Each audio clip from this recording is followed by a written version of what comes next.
Hi my dear students, मैं आपका Ravi sir. चलिए देखिए, जो ये हम आपको 12th की बायोलॉजी का जो सेकेंड लेसन आपको पढ़ा रहे हैं उसमें आपका पुष्पी पादपों में लैंगिक जनन, sexual reproduction in flowering part, इसका अगला पार्ट आपको हम क्या कर रहे हैं, बताने जा रहे हैं। कल के जो आपका लेक्चर था उसमें हमने क्या किया था, स्ट्रक्चर ऑफ गाइनोसियम, जो फीमेल गैमेटोफाइट हुआ करता है उसका हमने क्या किया था, स्ट्रक्चर आपको बताया था कि जायांग के कौन कौन से पार्ट हुआ करते हैं। अगर इस टॉपिक को और अच्छा तरीके से समझना है तो इसके पहले वाला वीडियो आप अवश्य देखें, तब आपको पूरी बातें एकदम कंफर्म होंगी। आज का जो टॉपिक है ये बहुत इंपॉर्टेंट टॉपिक है। कल मैंने बताया था जो वो बेसिक था वो हाई स्कूल लेवल पे भी है, लेकिन ये जो टॉपिक है ये इंटरमीडिएट लेवल और कंपटीशन लेवल पर बहुत पूछा जाता है, ये बात ध्यान दीजिएगा।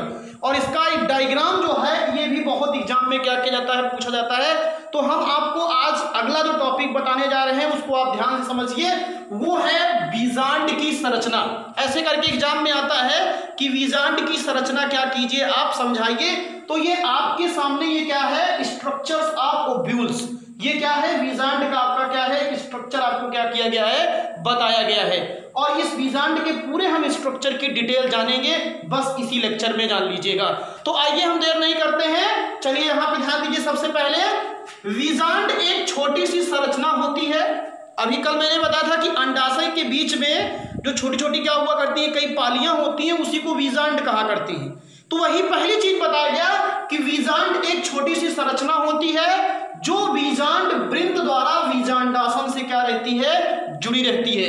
ये देखिए, ये है आपका वीजांड वृंत और इसके नीचे क्या हुआ करता है, वीजांडासन, उसी से ये क्या किया करता रहता है, पूरा आपका जुड़ा रहता है। एक छोटी सी स्मॉल स्ट्रक्चर है और ये वीजांड वृंत द्वारा, अगर आपसे कोई कहे वीजांड वृंत क्या होता है तो आप क्या बताओगे, वीजांड का वह भाग जो वीजांड को वीजांडासन से क्या करता है, जोड़ता है, उसी को क्या कहा करते हैं, वीजांड वृंत कहते हैं। बात कंफर्म हुई पहली, वीजांड वृंत क्या हुआ करता है, इस बात को ध्यान दीजिएगा। वीजांड का वह भाग जो वीजांड को वीजांडासन से जोड़ता है उसी को क्या कहते हैं, वीजांड वृंत कहा करते हैं। तो ये जो स्ट्रक्चर दिख रहा है ये वीजांड वृंत आपको दिखाई देता है।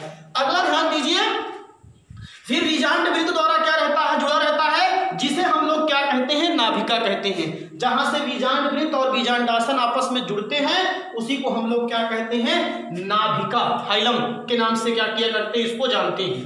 वीजांड का जो अधिकांश भाग होता है, जो ये भीतरी भाग है, आप देख रहे हो ना ये सब लोग, आप लोग, वीजांड का जो अधिकांश भाग हुआ करता है वह आपका क्या हुआ करता है, मृदुतक कोशिकाओं से बना होता है। जो ये वीजांड आप लोग देख रहे हो ये पूरा, इसका जो देखिए पूरा पूरा पार्ट, ये देखिए यहां से लेकर के यहां तक, ये पूरा पार्ट, ये जो पूरा पार्ट हुआ करता है ये मृदुतक कोशिका, पैरेन्काइमल सेल जो हुआ करती हैं, आप जानते हो, जो बहुत ही सरल कोशिकाएं हुआ करती हैं और वह भोज्य पदार्थों का संचय करने का ज्यादा काम किया करती हैं और एक ही प्रकार की कोशिकाओं से बनी होती है, तो उसको हम लोग मृदुतक सेल कहते हैं। ये टिश्यू वाले टॉपिक में आपको बताया जाता है। तो वीजांड का अधिकांश भाग क्या हुआ करता है, मृदुतक कोशिकाओं से बना होता है और उसी भाग को हम लोग क्या कहते हैं, वीजांडकाय कहते हैं। ये ध्यान दीजिएगा, जो ये टॉपिक लिखा गया क्या कहा गया, वीजांडकाय के नाम से इसको कहा कहते हैं, या एम्ब्रियोसाइट भी, सॉरी एम्ब्रियोसाइट में इसको केवल वीजांडकाय, प्लेसेंटा भी कह देते हैं।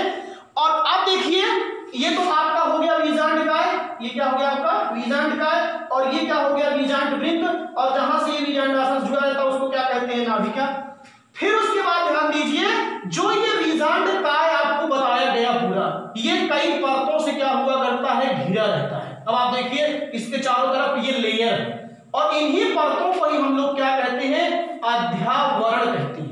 क्या कहते हैं, अध्यावरण। अध्यावरण का मतलब जो चारों तरफ से एक प्रोटेक्टिव क्या हुआ करता है, घेरा हुआ करता है, उसी को ही हम लोग क्या कहा करते हैं, अध्यावरण के नाम से क्या किया करते हैं, जानते हैं। और इसी अध्यावरण परत के ही बीच में देखिए जो ये रेड कलर को आपको दिखाई गई है, ये आपकी क्या है, संवहन पूल है, जिसके अंतर्गत क्या हुआ करता है, वेस्कुलर बंडल्स होते हैं, वो आपके भोजन का क्या किया करते हैं, ट्रांसफॉर्मेशन किया करते हैं। तो तीन चीजें समझ में आ गई, वीजांड वृंत, फिर आपको मैंने क्या बताया, वीजांडकाय जो अधिकांश भाग होता है और ये मृदुतक कोशिकाओं से बना होता है। और इसी वीजांडकाय के चारों तरफ जो पाई जाने वाली परतें होती हैं, आवरण होता है, उसे हम लोग क्या कहते हैं, अध्यावरण कहा किया करते हैं। इतनी चीज है जहां पे आपको समझ में आना चाहिए। वीजांडकाय कहते हैं, वीजांडकाय के अध्यावरण कहते हैं। फिर आगे ध्यान दीजिए, अध्यावरण रहित भाग को बीजांड द्वार कहते हैं। अब ऐसे देखिए ये अध्यावरण है, ये आपकी लेयर है, यहाँ तक ये पूरी।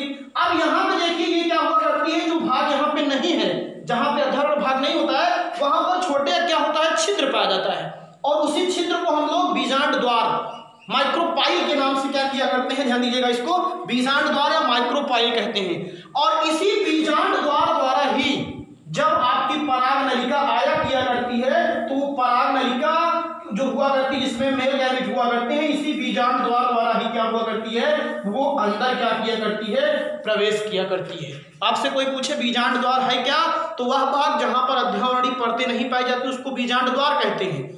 और इसी बीजांड द्वार द्वारा क्या हुआ करती है, पराग नलिका जो हुआ करती है वो आपकी किसमें, भ्रूणकोश में, या क्या कहने मतलब कि एक सेल से जब एंट्री ले करती है तो इसी के द्वारा वो क्या करती है, प्रवेश किया करती है। आसान नहीं है, थोड़ा समझने का प्रयास कीजिएगा। फिर उसके बाद ध्यान दीजिए, बीजांड द्वार के ठीक ऊपर स्थित भाग को निभाग कहते हैं।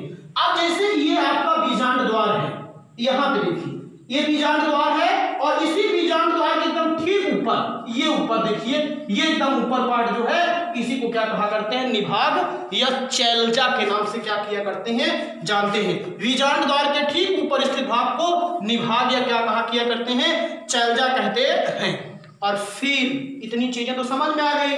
चारों तरफ आवरण जो है वो अध्यावरण है, बीच में मृदुतक कोशिकाओं से बना जो भाग है वो बीजांडकाय है, और फिर इसमें जहां पे भाग पे अध्यावरण परत नहीं पाई जाती उसको बीजांड द्वार कहते हैं, जिसके द्वारा पराग नलिका इसमें क्या करती है, प्रवेश करती है। और इसी बीजांड द्वार के ठीक एकदम सामने वाले भाग को क्या कहते हैं, निभाग कहते हैं या चैलजा कहा किया करते हैं। और अब उसके बाद ध्यान दीजिए, जो बीच का जो पूरा पार्ट है इसी को कहा करते हैं भ्रूणकोश या एम्ब्रियो सैक। अब एम्ब्रियो सैक की बात ध्यान दीजिए, बीजांडकाय के जो ये पूरा आपका ये बीजांडकाय है, पूरा ये बीजांडकाय के मध्य में स्थित थैलेनुमा, कहने का मतलब कि जो ये आपका बीजांडकाय था इसके मध्य में एक बैग लाइक स्ट्रक्चर पाया जाता है जिसको हम लोग भ्रूणकोश कहते हैं। ये जो पूरा पार्ट है इसी को हम लोग क्या कहा करते हैं, भ्रूणकोश कहते हैं। इसे मादा युग्मकोभिद भी कहते हैं, अर्थात इसे फीमेल गैमेटोफाइट के नाम से भी क्या किया करते हैं, जानते हैं। और फिर ध्यान दीजिए यही पूरा है, मैंने बताया क्या कि बीजांडकाय के मध्य में स्थित जो भाग हुआ करता है उसी को भ्रूणकोश कहते हैं। और इस भ्रूणकोश में कई प्रकार की कोशिकाएं पाई जाती हैं, जैसे ये देखिए जो इसके मिडिल पार्ट में है उसको एक्सेल कहते हैं। क्या कहते हैं उसको, एक्सेल। और इसी एक्सेल के दोनों तरफ जो कोशिकाएं दिख रही हैं वो सहायक कोशिकाएं होती हैं। और एग सेल और सहायक कोशिकाएं मिलकर के एग एपराचस अंड समुच्चय का क्या करती हैं, निर्माण करती हैं। अगर आपसे पूछे एग एपराचस क्या होता है, तो एक सेल और जो सस्पेंसरी सेल हुआ करती हैं यही दोनों अगर मिल जाती हैं तो क्या बन जाता है, एग एपराचस बन जाता है। और इस जो एग एपराचस और सस्पेंसरी सेल का हेल्प क्या हुआ करता है आपको बता दें, ध्यान दीजिए। जब यहाँ से पराग नलिका इसके अंदर प्रवेश करने लगती है तो उसमें क्या किया करती है, उसको अपनी तरफ वो अट्रैक्ट करती हैं। जैसे ये घूम के जब इधर आएगी तो इसको क्या किया करती है, ये अट्रैक्ट करने में सहायता करती हैं। और एक म्यूसिलेज और ये क्या मतलब कि लसलसा पदार्थ का श्रावण करती हैं, जिससे क्या हुआ करता है, पराग नलिका का आगे वाला भाग क्या होता है, वो डिस्ट्रॉय हो जाता है, गल जाता है। तभी तो नर युग्मक निकल करके यहाँ पे अंदर प्रवेश कर पाते हैं। तो ये जब निषेचन पढ़ाया जाता है तो वहां पर इसको और अच्छा समझाया जाता है। तो भ्रूणकोश में क्या पाई जाती है, एक्सेल पाई जाती है, और फिर उसके साथ सहायक कोशिकाएं, एक्सेल और सहायक कोशिकाएं मिल जाती हैं तो आपस में क्या बन जाता है भैया, आपकी एग एपराचस बन जाता है। और बीच में क्या हुआ करता है, ध्रुवीय केंद्रक पोलर न्यूक्लियस पाया जाता है। जब फर्टिलाइजेशन होगा तो एक नर युग्मक तो एक्सेल से जुड़ जाता है और दूसरा नर युग्मक का केंद्रक जाकर के किससे जुड़ता है, ध्रुवीय केंद्रक से जुड़ता है। और जब ध्रुवीय केंद्रक से नर युग्मक जुड़ता है तो उसी प्रक्रिया को डबल फर्टिलाइजेशन या द्विनिषेचन कहते हैं। तो ये पूरी प्रक्रिया देखो, एक बार निषेचन यहाँ पे होगा, अंड कोशिका से आकर के नर युग्मक मिलेगा, और दूसरा जो नर युग्मक आएगा, क्योंकि उसमें दो हैं, एक प्राइमरी मेल गैमीट है, दूसरा कौन सा होता है, सेकेंडरी। तो जब दोनों आते हैं तो पहला तो जाकर के एक्सेल से मिल जाता है। सहायक कोशिकाओं का काम केवल है कि इसको पराग नलिका को एब्जॉर्ब करें और उसमें से मेल गैमीट को निकाल लें। और जब मेल गैमीट पहला एंट्री मारेगा तो तुरंत एक्सेल उससे क्या कर जाती है, जुड़ जाती है और निषेचन हो जाता है। और फिर जो बचा हुआ द्वितीयक नर युग्मक होता है वो जाकर के ध्रुवीय केंद्रक से जुड़ जाता है। तो वो त्रिक संलयन होता है, एक उसमें रहता है, दो ये न्यूक्लियस है। तो वो आपको पूरा बताएंगे, डिटेल आपको जब समझाएंगे तब वहां पे समझ में आएगा। यहाँ तो केवल इतना ध्यान देना है, बस केवल इतनी छोटी सी बात कि भ्रूण कोश में क्या हुआ करता है, अंड कोशिका और सहायक कोशिकाएं पाई जाती हैं, बीच में ध्रुवीय केंद्रक पाया जाता है और इसके ऊपर एकदम क्या हुआ करती हैं, प्रतिमुखी कोशिकाएं पाई जाती हैं। अब आप ध्यान दीजिए, जिसके मध्य में क्या हुआ करता है, ध्रुवीय केंद्रक, अंड कोशिकाएं क्या हुआ करती हैं, स्थित होती हैं। तो इतना पूरा पार्ट आपको ध्यान देना है, जो मैंने अंडरलाइन किया है उस अंडरलाइन वर्ड को आप लोग ध्यान दीजिएगा। बार बार पूछा जाता है निभाग क्या है, तो बीजांड द्वार के एकदम सीधे भाग को निभाग कहते हैं। भ्रूण कोश कोई पूछे तो आप बता दीजिएगा कि बीजांड काय में पाया जाने वाला जो आपका गोलाकार या थैलेनुमा भाग होता है उसको हम लोग भ्रूण कोश कहा किया करते हैं। तो इतना पूरा टॉपिक हमने क्या किया, आज आपको बता दिया। इस वीडियो को आप एक बार दो बार स्किप करके देखे भी तरीके से, तो आपको पूरा बीजांड की संरचना का टॉपिक क्या हो जाएगा, समझ में आ जाएगा। और अगर बातें समझ में आ रही हैं तो आप एक कमेंट कीजिए और इसको आप विधिवत एक डायग्राम बनाइए। डायग्राम जितना अच्छा आप बनाए रहेंगे उतना ही अच्छा आपको समझ में पूरी बातें आएंगी, और ये इंपॉर्टेंट डायग्राम भी है।